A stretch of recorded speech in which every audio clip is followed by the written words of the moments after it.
दोस्तों नमस्कार।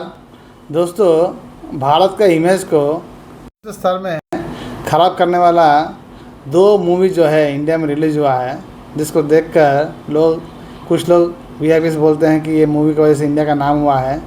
लेकिन मेरे हिसाब से इस मूवी की वजह से इंडिया का नाम से ज़्यादा बदनाम हुआ है। उस दो मूवी का नाम है XXX और स्लम डॉग मिलियनेयर। अब मैं बताता हूँ XXX में जिस तरह ब्रिटिशर्स ने इंडिया को रूल किया था। इन ब्रिटिशर्स के जो सोल्जर्स हैं बहुत कम थे, गिने चुने थे।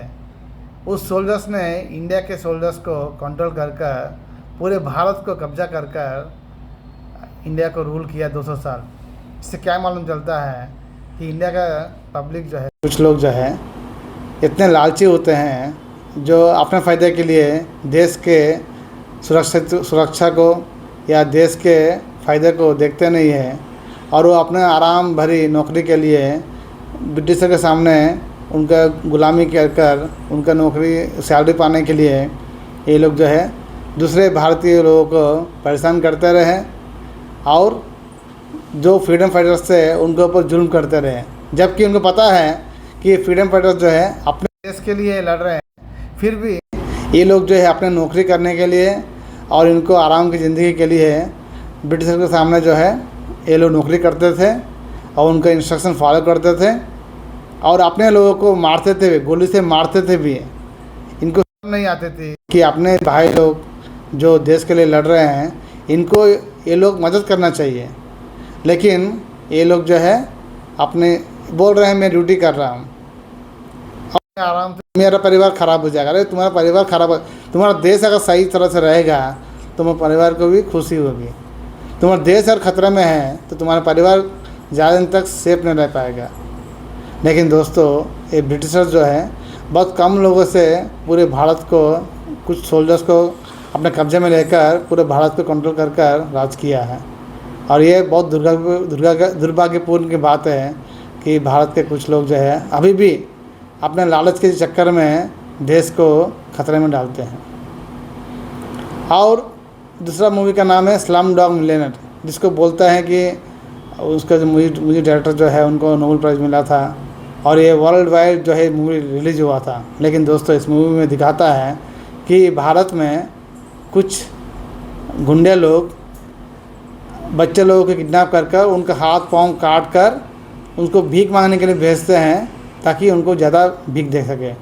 जैसे हम लोग सोचते हैं कि भीख मांगने वाले जिसका हाथ पाँव कटा रहता है, सोचते हैं बेचारा एक किसी दुर्घटना के वजह से इनका हाथ पाँव कट गया है और इनका भीख देना चाहिए, तो हम लोग ज़्यादा पैसा देते हैं तो उसकी वजह से ज़्यादा इनकम होगा बोलकर ये कुछ गुंडे लोग जो है जिसको बोलते हैं बेगर्स माफिया, भीख मंगों की माफिया, उसमें से कुछ बड़े बड़े नेता लोग का भी उनका हाथ है, तभी तो ये लोग कर पा रहे हैं। सब कुछ मालूम होते हुए भी ये हमारे देश में ये लोग बच्चों को किडनैप करते हैं और बच्चों लोग का हाथ या पाँव काट कर उनको दूसरे जगह पर भीख मांगने के लिए भेजते हैं और दिन भर इनकम होने के बाद जो है शाम को इनको खाना दिया जाता है और जो भी इन्होंने कमाया और भीख मांग कर वो सारा पैसा जो है उनका जो टीम जो है वो अपने खाता में जमा कर लेता है। ये सब चीज़ पुलिस को भी पता है और लोकल पॉलिटिशियन को भी पता है, लेकिन कोई कुछ करने के लिए तैयार नहीं, क्योंकि सबका अपना अपना आराम से ज़िंदगी जीना है।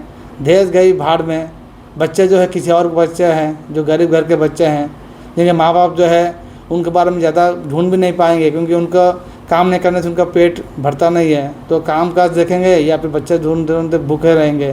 तो इसलिए जब भी बच्चे का कुछ किडनैप हो जाता है या खो जाता है तो 1 महीना ये लोग ढूंढते रहते हैं। उसके बाद जो धीरे धीरे सोचते हैं कि भगवान का दया है, भगवान का ऊपर छोड़कर ये फिर वापस अपना काम में लग जाते हैं। अब दूसरा बच्चा पैदा करते हैं। इस तरह से जो बच्चे लोग जो किडनैप हुआ है उनको पूछने वाला ढूंढने वाला कोई नहीं है, और इसी का फ़ायदा ये बेगर्स माफिया जो है उठाकर इनको जुल्म करती है। और ये जो लोकल नेता है, MP लोग हैं, उनको पता भी रहता है कि कौन कर रहा है, लेकिन उनको खाली महीने में जो उनका हफ्ता मिलता है, पैसा मिलता है, बस उसी से मतलब है।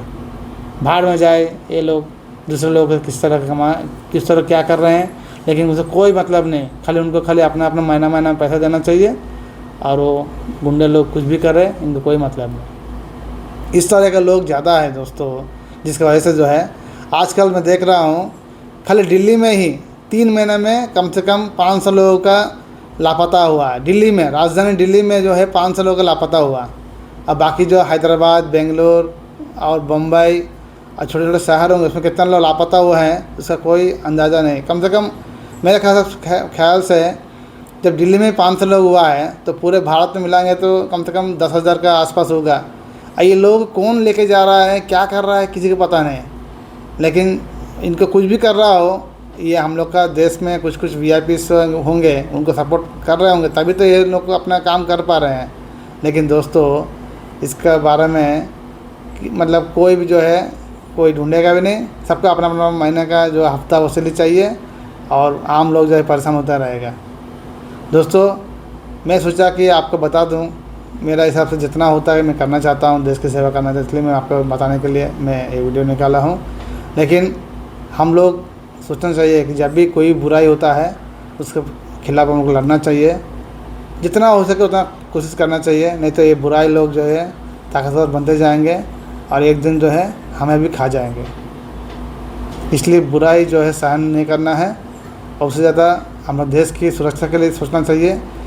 कोई भी काम करना है पहले देश सुरक्षित रहे, फिर हम लोग अपना फ़ायदा नुकसान के बारे में सोचना चाहिए। लेकिन देश अगर खतरा में है, फ़ायदा में हो रहा है, उस तरह काम कभी नहीं करना चाहिए। यही फ़र्क है एक अच्छे नागरिक और गंदे पॉलिटिशियन के बीच में, यही फ़र्क रहता है। गंदे पॉलिटिशियन जो है देश बेच कर पैसा कमाना चाहता है, लेकिन अच्छा नागरिक जो है पहले देश से पहले देखता है, उसके बाद अपना फ़ायदा देखता है।